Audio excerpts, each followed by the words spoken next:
وَإِذْ قَالَ مُوسَىٰ لِفَتَاهُ لَا أَبْرَحُ حَتَّىٰ أَبْلُغَ مَجْمَعَ الْبَحْرَيْنِ، اور جب کہا موسیٰ نے اپنے اس نوجوان ساتھی سے جن کا نام یوشع ابن نون ہے کہ میں نہیں باز آؤں گا یہاں تک کہ چلتا رہوں اور پہنچ جاؤں مجمع البحرین تک، جہاں پر کہ دونوں دریا مل جاتے ہیں، او امضیہ حقبا، یا پھر میں چلتا رہوں گا، چاہے وہ مجھے سینکڑوں برس گزر جائیں میں چلتا رہوں گا۔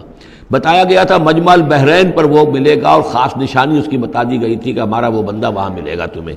اب مجمع البحرین پر بھی اختلاف ہے، ایک کا تو خیال یہ ہے، وہ جو نقشہ میں نے آپ کو دکھایا تھا، کہ یہ جو ریڈ سی ہے اس کی جو دو کھاڑیاں ہو جاتی ہیں تو ان کا جو مقام اتصال ہے گویا کہ وہاں بھیجا گیا کہ یہاں پر، لیکن صحیح رائے زیادہ جو ہے وہ یہ ہے کہ یہ جو دریائے نیل آتا ہے مصر میں، تو یہ سوڈان سے آتا ہے، تو دو دریا مل کر یہ دریا بنتے ہیں، النیل ازرق اور النیل الابیض، ایک سفید رنگ کا پانی ہے اور ایک بھی نیلے رنگ کا پانی ہے۔ یہ نقشہ ہمیں بھی اٹک پر نظر آتا ہے، دریائے سندھ جو تربیلا سے نکل کر پانی آتا ہے وہ نیلے رنگ کا ہے، اور جو دریائے کابل کا پانی آ رہا ہوتا ہے مغرب سے تو اس کا وہ پانی گدلا ہے، اور کافی دور تک پھر ہمیں نظر آتا ہے کہ یہ دریائے کابل کا پانی چل رہا ہے گدلے رنگ کا، اور یہ صاف صاف پانی جو ہے دریائے سندھ کا چل رہا ہے۔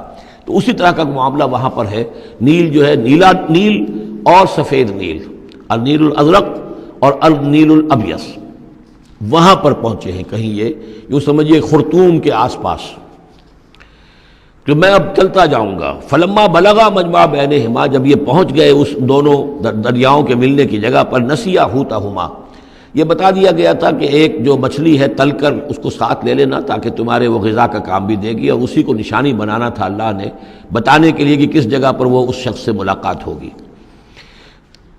جب وہ پہنچے ان دونوں کی مجمع کے مقام پر، نسیا حوتہما، تو انہوں نے بھول گئے اپنی اس مچھلی کو، فاتخذ سبیلہ فی البحر سربا، اور وہ مچھلی جو ہے وہ زندہ ہو کر، حالانکہ بھنی ہوئی تھی تلی ہوئی تھی، وہ زندہ ہو کر اور اس نے وہ سرنگ سی بنا کر اور سمندر میں چلی گئی۔ فلما جاوزا، اب یہ نقشہ جو ہے یہ ان کے جو ساتھی تھے یوشع ابن نون، انہوں نے دیکھا ہے اپنی نگاہ سے کہ یہ معاملہ ہوا ہے، لیکن یہ کہ اس کا تذکرہ کرنا حضرت موسیٰ علیہ السلام سے بھول گئے۔ فلما جاوزا، جب وہ وہاں سے آگے نکل گئے، قال لفتاہ آتنا غداءنا، انہوں نے اپنے اس نوجوان ساتھی سے کہا، خادم سے، کہ بھائی ہمارا وہ کھانا لے آؤ، ناشتہ لے آؤ، لقد لقینا من سفرنا ھذا نصبا، اب ہمیں اس سفر سے کوئی تکان طاری ہو گئی ہے، ایگزاسشن ہو رہی ہے۔ اور یہاں یہ نقطہ بیان کیا ہے مفسرین نے کہ چونکہ اس اصل مقام سے آگے نکل آئے تھے اس لیے اب تکان ہوئی ہے، ورنہ جو مقام تک پہنچنا تھا وہاں تک انہیں تکان کا کوئی احساس نہیں ہوا۔ قال ارأیت اذ اوینا الی الصخرۃ، اس نوجوان نے یہ کہا خادم نے کہ آپ دیکھیے جب ہم اس چٹان کے پاس تھوڑی دیر کے لیے رکے تھے سستانے کے لیے، فإنی نسیت الحوت، تو میں اس مچھلی پر نگاہ رکھنا بھول گیا، اس کی حفاظت کرنا بھول گیا، وما انسانی الا الشیطان ان اذکرہ، اور شیطان نے مجھے بھلائے رکھا کہ میں آپ سے ذکر بھی نہیں کر سکا۔ واتخذ سبیلہ فی البحر، وہ تو زندہ ہو کر اور اس نے اپنا راستہ بنایا اور سمندر میں اتر گئی یا دریا میں اتر گئی۔ عجبا، بہت عجیب یہ واقعہ تھا جو پیش آیا تھا۔ قال ذالک ما کنا نبغی، اب حضرت موسیٰ نے کہا اسی کے تو ہم تلاش میں تھے، یہی تو نشانی بتائی گئی تھی کہ یہاں پر، اب چلو واپس وہیں۔ فرتدا علی آثارہما قصصا، تو وہ اب لوٹے اپنے نقوش پا کو دیکھتے ہوئے، چونکہ وہیں پہنچنا ہے اب جہاں پر کہ وہ مچھلی جو ہے وہ زندہ ہو کر اور دریا میں اتر گئی تھی۔ فوجد عبدا من عبادنا، اب جو وہاں پہنچے تو پایا ہمارے بندوں میں سے ایک خاص بندے کو، آتیناہ رحمتا من عندنا، ہم نے اسے رحمت عطا کی تھی خاص اپنے پاس سے، وعلمناہ من لدنا علما، اور اسے علم سکھایا تھا خاص اپنے پاس سے۔ یہ علم لدنی ایک اصطلاح ہے جو یہیں سے لفظ اخذ کیا گیا ہے۔ ایک علم وہ ہے جو ہم سیکھتے ہیں، جو بھی پڑھتے ہیں سیکھتے ہیں، تفسیر پڑھی ہے، عربی پڑھی ہے، نحو پڑھی ہے، فقہ پڑھی ہے، یہ علم حاصل ہو رہا ہے، یا جیوگرافی پڑھی ہے، تاریخ پڑھی ہے۔ ایک وہ علم ہے جو اللہ کسی کے دل میں ڈال دیتا ہے بغیر کسی مادی طور پر دنیاوی اعتبار سے کسی تحصیل علم کی مشقت سے گزرے ہوئے، اس کو علم لدنی کہتے ہیں۔ لدن کہتے ہیں نزدیک، لدن اللہ، لدنی، ہم نے اپنے پاس سے، اپنے خاص خزانہ فضل سے، خاص خزانہ فیض سے اسے علم عطا کیا تھا۔ ہم نے اسے رحمت بھی دی تھی، آتیناہ رحمتا من عندنا وعلمناہ من لدنا علما۔ قال لہ موسیٰ، ان سے کہا موسیٰ نے، هل اتبعک، اگر آپ اجازت دیں تو میں کچھ عرصہ آپ کے ساتھ رہوں، علی ان تعلمنی مما علمت رشدا، لیکن اس لیے اس شرط کے ساتھ کہ آپ مجھے بھی سکھائیں کچھ جو آپ کو علم دیا گیا ہے اور جو بڑی سعادت مجھے اللہ نے بتایا ہے کہ آپ کو اللہ نے بڑا عقل، بڑی سمجھ بوجھ اور بڑی حکمت عطا کی ہے۔ قال انک لن تستطیع معی صبرا، انہوں نے کہا کہ دیکھو تم میرے ساتھ رہ کر صبر نہیں کر سکو گے. وکیف تصبر علی ما لم تحط بہ خبرا، اور کیسے صبر کرو گے اس چیز پر کہ جس کا کہ علم تمہارے پاس نہیں ہے، جس کا تم نے احاطہ نہیں کیا ہے. تمہیں تو بات بڑی غلط لگے گی، عجیب سی لگے گی. قال ستجدنی انشاءاللہ صابرا، حضرت موسیٰ نے کہا کہ نہیں انشاءاللہ آپ مجھے صابر پائیں گے، میں صبر کروں گا. ولا اعصی لک امرا، اور میں آپ کی کسی حکم کی خلاف ورزی نہیں کروں گا. اب دیکھیے یہاں انشاءاللہ صبر کے ساتھ تو آ گیا، ولا اعصی لک امرا، آپ کے حکم کی خلاف ورزی نہیں کروں گا، یہاں انشاءاللہ نہیں آیا ہے اور اسی میں خلاف ورزی ہو گئی. یعنی یہ کہ انہوں نے جو حکم دیا تھا پھر اس کی وہ پابندی نہیں کر پائے. ولا تقولن لشیء انی فاعل ذلک غدا، اس کے ساتھ اس کو جوڑ لیجئے جو ہم پڑھا ہے اسی صورت میں. حضور سے کہا گیا تھا کبھی نہ یہ کہیے گا. یہاں بھی کہتے ہیں انشاءاللہ میں کوشش کروں گا، انشاءاللہ اللہ تعالیٰ کے فضل و کرم سے میں آپ کے حکم کی خلاف ورزی نہیں کروں گا. قال فإن اتبعتنی، اب یہ حکم ہے ان کا. انہوں نے کہا کہ اگر تم میرے ساتھ چلنا چاہتے ہو، رہنا چاہتے ہو، فلا تسألنی عن شیء، تو کسی چیز کے بارے میں مجھ سے خود مت پوچھنا. حتی احدث لک منہ ذکرا، یہاں تک کہ میں خود اس کے بارے میں کوئی تذکرہ کروں. بس دیکھتے جاؤ جو بھی میرے ساتھ ہو رہا ہے، دیکھتے رہو، آبزرو کرو، چپ رہو، خاموش رہو. میں جب مناسب سمجھوں گا جو اصل حکمت ہے ان چیزوں کی کہ جو تمہارے مشاہدے میں آئیں گی وہ میں تمہیں بتا دوں گا، لیکن تم مجھ سے سوال نہیں کرو گے. فانطلقا، اب وہ دونوں چلے، گویا کہ حضرت موسیٰ نے وہ بات مان لی. حتی اذا رکبا فی السفینۃ، یہاں تک کہ جب وہ دونوں سوار ہوئے کشتی میں. خرقہا، اب ان صاحب نے، یہ جو صاحب موسیٰ انہیں کہیں یا حضرت خضر کہیں، انہوں نے کشتی کا ایک تختہ اکھاڑ دیا. قال خرقتها لتغرق اہلها، اب حضرت موسیٰ علیہ السلام کہاں خاموش رہنے والے تھے. اتنا غلط کام کر رہے ہو تم، ساری کشتی کو ڈبونا چاہتے ہو. کیا تم نے توڑ ڈالا ہے، پھاڑ دیا ہے اس کشتی کو تاکہ غرق کر دو اس کے اندر جو سوار ہیں ان سب کو. لقد جئت شیئا امرا، یہ تو آپ نے ایک بہت غلط کام کیا، بہت بھاری ایک جرم ہے جو آپ سے سرزد ہوا ہے.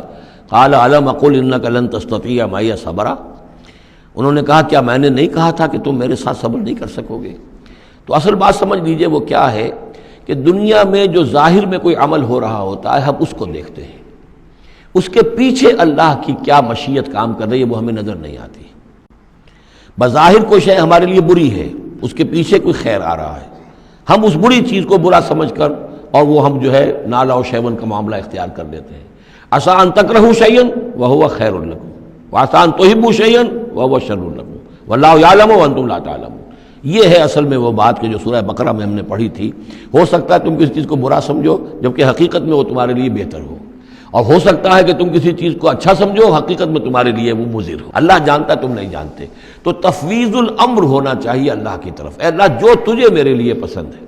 لیکن یہ جو بھی فرشتے کر رہے ہوتے ہیں، اور ظاہر بات ہے یہ بھی ہو سکتا ہے فرشتے ہوں یا اولیاء اللہ میں سے کسی کی روح ہے، تو جیسا کہ شاہ ولی اللہ کا قول میں نے آپ کو سنایا ہے کہ وہ بھی ملائکہ کے طبقہ اسفل میں شامل ہو جاتے ہیں اور وہی اللہ تعالیٰ کے احکام کی جو ہے تنفیذ کرتے ہیں. تو یہ شرعی احکام نہیں ہے، یہ تکوینی احکام ہے. کسی کا بچہ جو ہے چھت کے اوپر سے گرا مر گیا، اب وہ تو چیخ رہا ہے، ماں بھی چیخ رہی ہے، بہن بھائی بھی چیخ رہے ہیں.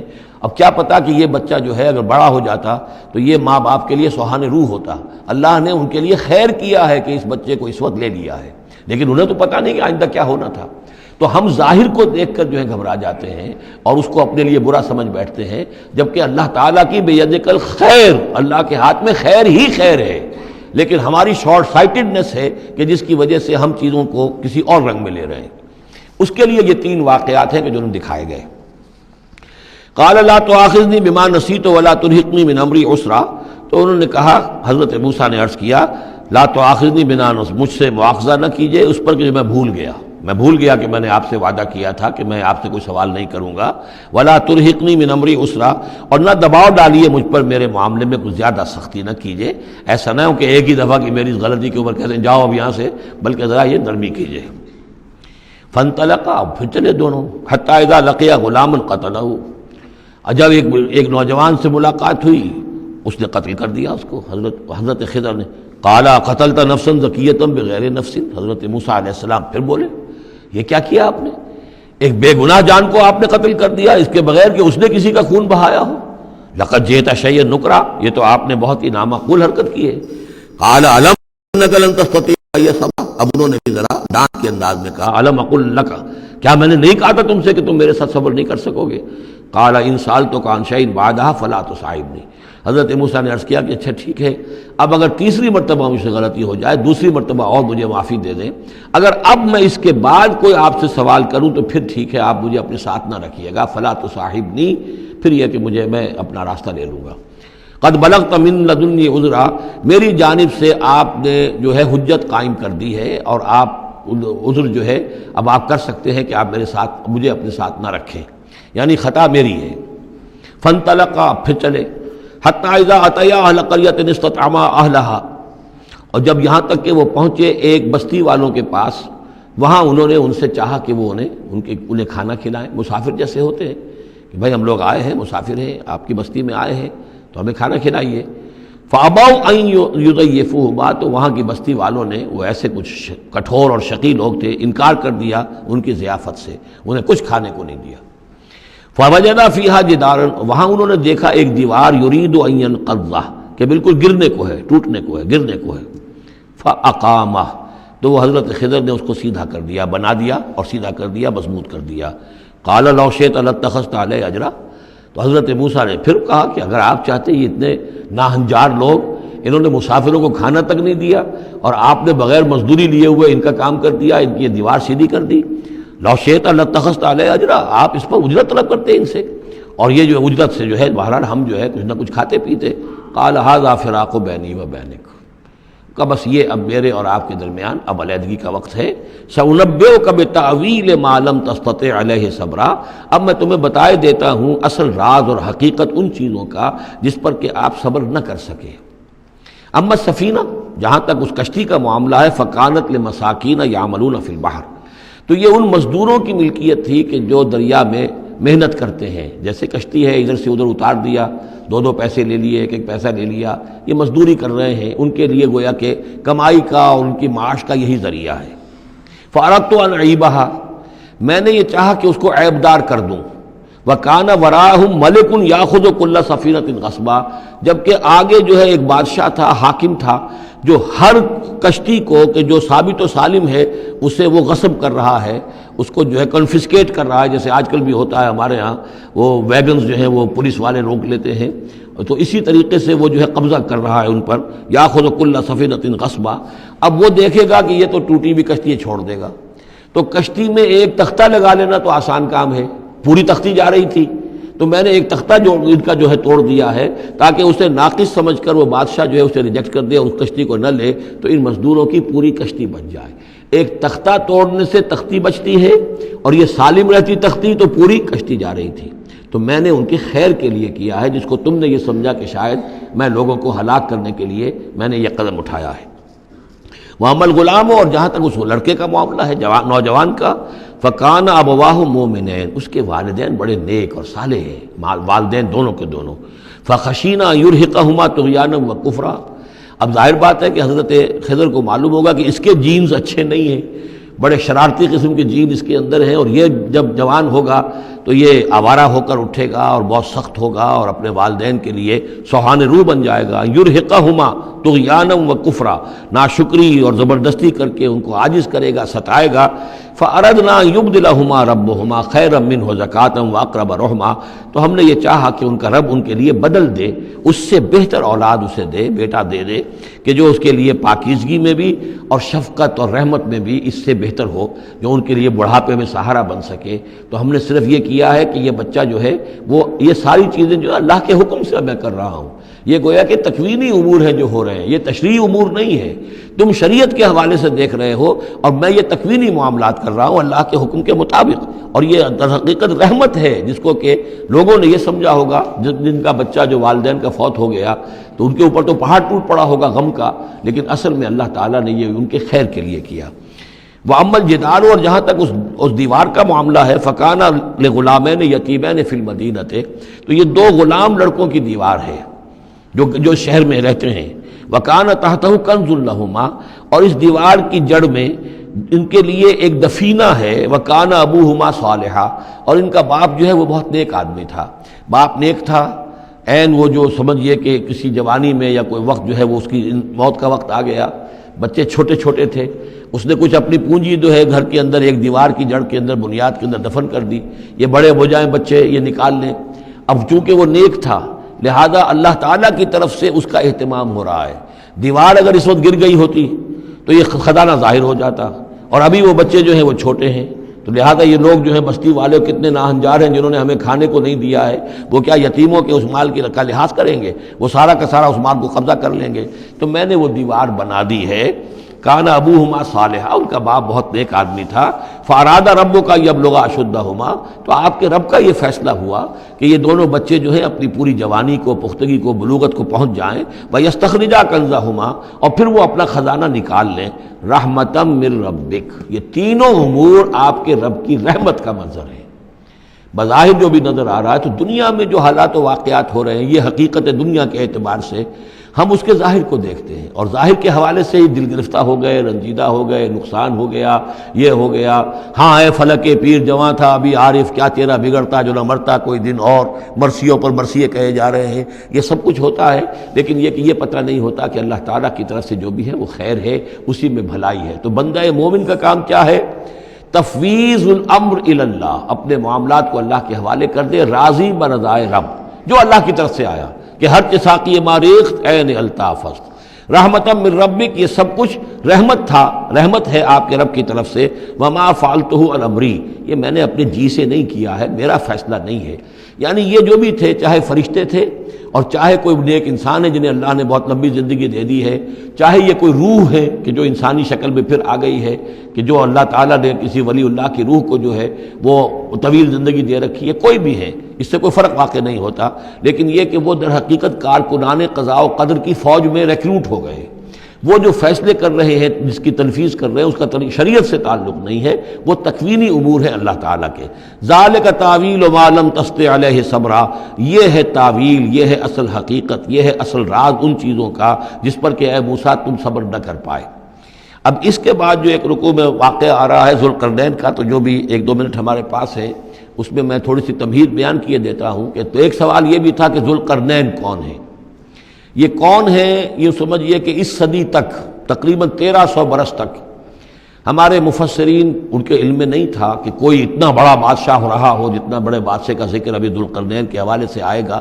تو لہٰذا لوگوں نے یہ سمجھا عام طور پر کہ سکندر اعظم، یہی معلوم تھا سکندر بہت بڑا فاتح تھا، وہ مقدونیہ سے چلا یونان سے اور دریائے بیاس تک آ گیا، کتنا بڑا، تو اس کو، لیکن یہ کہ اس کی سیرت و کردار جو ہے جو سکندر کی معلوم ہے، اس کی کوئی مناسبت ذوالقرنین کے اس کردار سے نہیں ہے۔ ذوالقرنین اصل میں ایران کے بادشاہ تھے، اور ایران اس وقت 2 ملکوں میں اوپر میں منقسم تھا۔ اب بھی اگر ابھی کبھی نقشہ دیکھیں گے تو ایک علاقہ جو ہے ایران کا وہ تو ہے جو خراسان کا حصہ ہے، جو اصل ایران ہے اس کو بھی یوں سمجھیے 2 حصوں میں، ایک پارس پرانا کہلاتا تھا جس سے فارس کا لفظ بنا ہے، اور دوسرا مادہ تھا، میڈیا یا مادہ۔ تو یہ ایک شخص ایسے ابھرے کہ جنہوں نے ان دونوں کو ملا کر ایک حکومت بنایا، اور وہاں سے سلطنت ایران کا جو یوں سمجھیے کہ جو ان کا ایک سنہرا دور ہے، اور ان کی عظمت و سطوت جس کی کہ وہ بہت زیادہ جس پر فخر کرتے ہیں، اس لیے کہ ایرانی قوم بڑی نیشنلسٹ ہے، نسل پرست ہے، ان کے اندر اپنی تاریخ پر، اپنی روایات پر جو ہے وہ بہت ان کو فخر ہے۔ تو وہاں سے وہ دور شروع ہوا، اور انہوں نے پھر اس علامت میں کہ میں نے 2 ملکوں کو جوڑ کر ایک بنایا ہے، اپنے تاج کے اندر 2 سینگ لگا لیے تھے، اور وہ جو ہے ذوالقرنین یہ لقب ان کا ہو گیا تھا۔ اس کے حوالے سے سوال کیا گیا، اور اس کے بارے میں تفصیل جو اگلے رکوع میں آئے گی۔